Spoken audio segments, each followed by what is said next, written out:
This is the Wiiviewer And the LilWiiviewer. and we're gonna review. Go Vacation. Again. Yeah, again, yes, that's right. But this one's for the Switch. Yeah. So this is like an HD remake of Go Vacation because we already did review the one for the Wii, and I honestly can't tell any difference. That's because there really isn't one. They say there's a graphical difference, and I have to imagine that it's not as muddy looking as the Wii version. I would agree. Definitely you can tell what you're looking at half the time now. To me, the Go Vacation for the Wii wasn't that bad looking. I think we both enjoyed it. The look or the game? The game. I thought Go Vacation was a fantastic game. I probably should have rewatched my review before I did this to see if I actually did enjoy it, but I'm going to go off my memory and say... I think the overall consensus was that it was alright, but my opinion on it has gravitated towards it's pretty good. So you think it's just as good on the Switch? I think it's better, obviously, because, better graphics, the frame rate is not garbage in two-player, and that's about it. Alright, thanks for watching. No.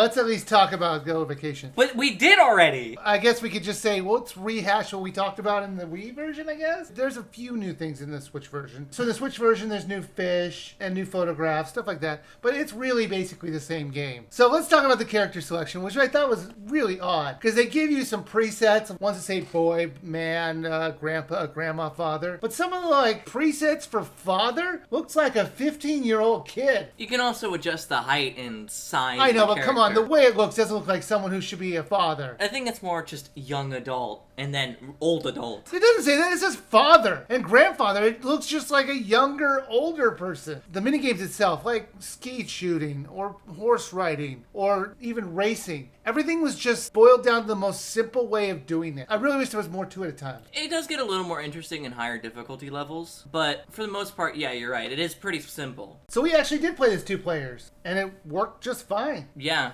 unlike the Wii version, frame rate is good. The Wii version would often dip to 10 FPS while playing in the open world segments, like open world, quote unquote. No, it's an open world.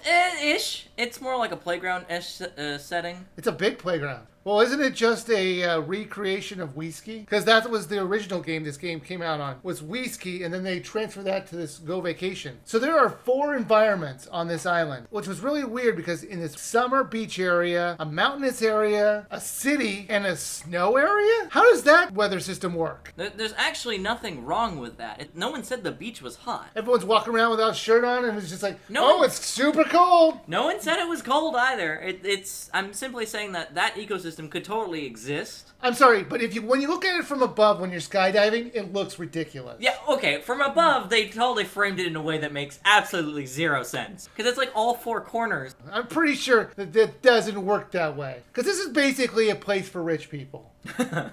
Wouldn't you say? Yeah. Each area is blocked off until you do enough things in that area to move on to the next area. You have to do a few events in the beach area to move to the city, then you move to the snow area, then you move to the mountains. Wasn't that kind of weird? I don't think it was weird. It was a way to make it so that, players weren't overwhelmed with choices, because the game actually does have a lot of stuff in it. Even stuff that doesn't count towards your stamp totals. Like fishing and bungee jumping. Or picture taking. I wish you could actually drive to the next section. It'd be kind of cool if you had that way of just internet connectivity. That's the way the map is designed. It doesn't seem like that would really work. They basically have to get 20 stamps of you saying, yes, you played 20 of these different games out of the 50. And you see the city, and in the city there's actually a hotel where the normal people go. But we're not normal in this game. We're special. They don't even let you check into your hotel until you finish 20 things. You could be super tired and you're like, nope, you're not going to your hotel until you get 20 activities done.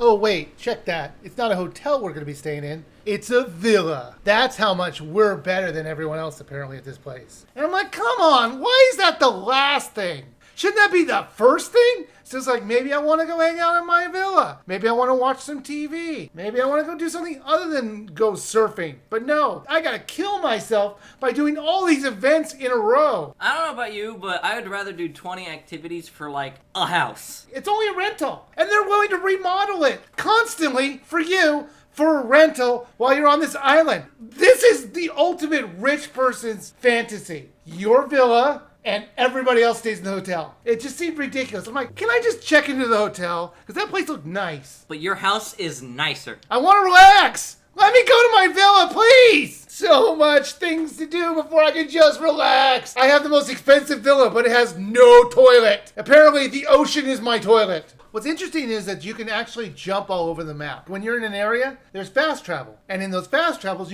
they actually say, what kind of vehicle do you want to use? When I say vehicle, it could be snowmobile, or it could be like skis, or roller skates, or even a horse. It just appears right there. And I thought that was super convenient. You didn't have to go looking for anything. Because they really want you to explore the world. I think it's something like akin to Diddy Kong Racing, which is a map that holds activities but also has different things that you can explore around, and it encourages it because you get collectibles for it. It's like akin to that. You know what's interesting? There wasn't really that many of these games on the Wii. I mean, this seemed like a no-brainer. You know, an open world kid minigame collection. I mean, the only one I can think of is Wii Sports Resort. And that didn't have the world. That game didn't have an open world? It had it in the plane mode. Yeah, there was no, like, walking around. You couldn't walk around on Wii Sports Resort? No, you could fly in a plane and see it, but... Oh, man, that's how long ago it's been since I played that. The only other one I can think of other than that is that craptacular cyber bike. Remember that thing? The exercise bike system that you got for $200? I remember this weird Wii system thing, but I don't remember the game. Yeah, you went on this island and you explored it. I'm pretty sure you could walk around or bike around. On a bike? Probably bike around, yeah. I'll put that review at the end of this thing, so you can check that out. Yeah, an exercise bike for the Wii. Man, they made a lot of bad things for the Wii. Like I mentioned, this game is more about exploration than it is the mini games. Because I think you get more entertainment from the exploration, honestly, than most of the mini games. Well, some of the mini games can be fun. Yeah, they're fun for kids. Your kids are not going to have problems controlling these things or figuring anything out. But they will have interesting adventures looking for all the treasure chests or hidden areas all around this island. Yeah, and it's just fun to be able to go around and be like, oh, hey, there's an activity I can do.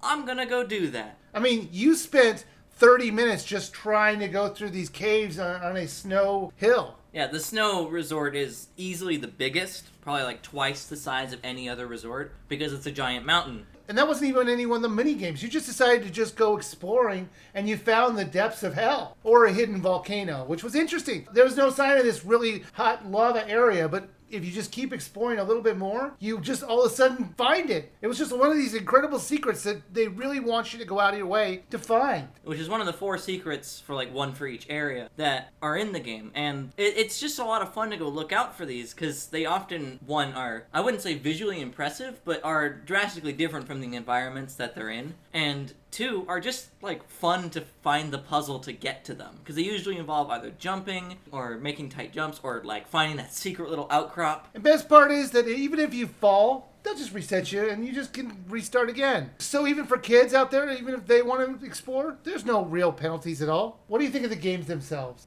They're alright. Some are like pretty good. I like Snowball Fight. It was fun playing in 2 players, and you can actually grab people along the way to be your buddies. Yeah, and you can play up to 4 in the resorts as well. Most games support it. I recommend playing it with multiple people. Not because it's like, you know, a fun party game for partying families, but because it's just cool to be able to, with someone, explore a place and play the games together. Like, for example, we ended up playing air hockey, and that was fun if it wasn't for the CPUs doing whatever the hell they wanted. Why are we playing 4-player air hockey? How does that exist? I'd like to picture 2 hands trying to do this. It's like, no, this doesn't work in real life. We shouldn't be doing it on vacation. So, little Wiiviewer, go vacation for the Switch. Would you buy, rent, sail, or skip? The price is $60? $50. I wouldn't drop $50 on this, but I'm not its target audience. You gotta wonder how much it was originally on the Wii. It was probably $49.99, wouldn't you think? If you're within like the family range, and it would probably be worth buying this game, because I think they would have a lot of enjoyment with it, especially like traversing. I am technically an adult and I still had fun moving around the place. However, overall probably a sale.